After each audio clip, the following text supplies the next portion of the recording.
उन्हाळ्यामुळं फुलं येणं कमी झाले, तरी पण ही चिनी गुलाबाची सकाळ सकाळी आवडली. पिंक, पांढरं आणि पिवळं 3 कलरची 4 कलरची अशी फुलं आली होती, खूप सुंदर. आणि जास्वंदीची पण येते तर किती छान जांभळा कलर आहे. अशी थोडीशी फुलं आली बागेतली, खूप दिवसांनी मी दाखवलीत. अशी मस्त बागेतली सकाळी सकाळी, म्हणजे मन प्रसन्न होतं फुलांचा कलर बघितल्यानंतर.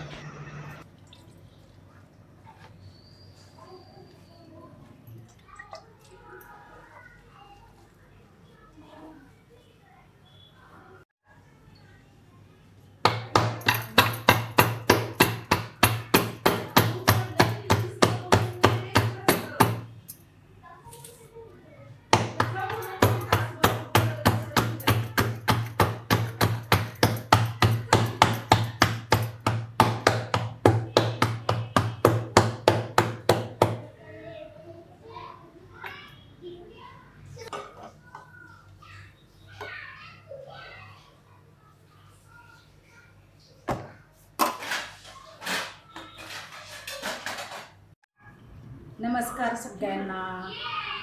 आज मी करत आहे साधी सोपी रेसिपी.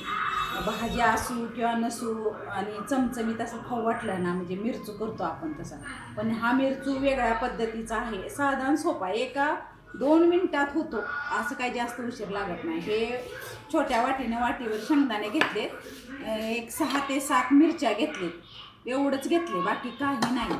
आता ह्या मिरच्या आणि शेंगदाणे हे असं मिक्सरमध्ये बारीक करून घ्यायचं. जास्त बारीक करायचं नाही, ओबडधोबडच करायचं. 1 ते 1.5 मिनिट लागतो हा मिरचू करायला, जास्त उशीर लागत नाही. खायला खूप टेस्टी, त्यामुळे मला खूप आवडतो. भाजी असली किंवा नसली तर मला खूप खाऊ वाटलं ना, तर मी दही आणि हे करून खाते. आता तुम्हाला मी दाखवते कसं करायचं. एवढंच बारीक करायचं, असं जास्त नाही बारीक करायचं. याच्यापेक्षा थोडं मोठं ठेवलं तरी चालेल, पण असं बारीक करायचं.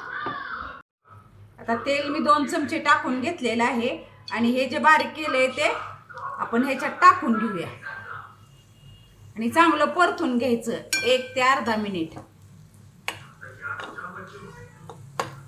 साधी सोपी रेसिपी. 1 ते अर्धा मिनिट असं चांगलं परतून घ्यायचं आणि चवीनुसार मीठ.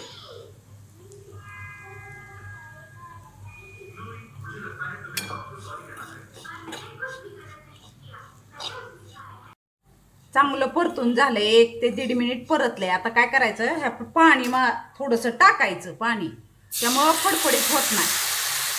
पाण्याचा शितोडा द्यायचा, ती फडफडीत होत नाही. चांगलं हलवून घ्यायचं आणि झाकून ठेवायचं पाणी आटसतोपर्यंत. असं पाणी टाकून घेतल्यानंतर सगळं पाणी आटलंय बघा, तेल सुटले. आणि हे उपवासाला सुद्धा चालतंय असं तिखट करून खायला, मला तर खूप आवडतं. आता झालेलं आहे हे, आता मी गॅस बंद करते.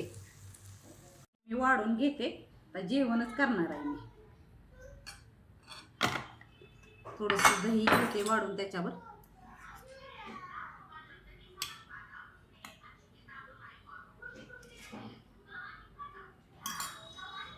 हा असा दिसतो मिरचू आणि साधी सोपी पद्धत, भाकरी, मिरचू आणि दही.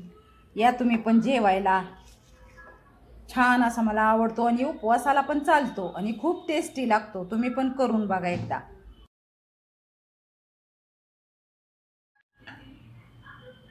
तर मी सांगते कसा झालाय ते.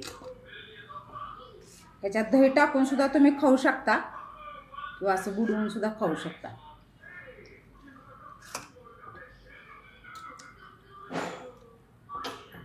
खूप छान झालाय, खूपच मस्त.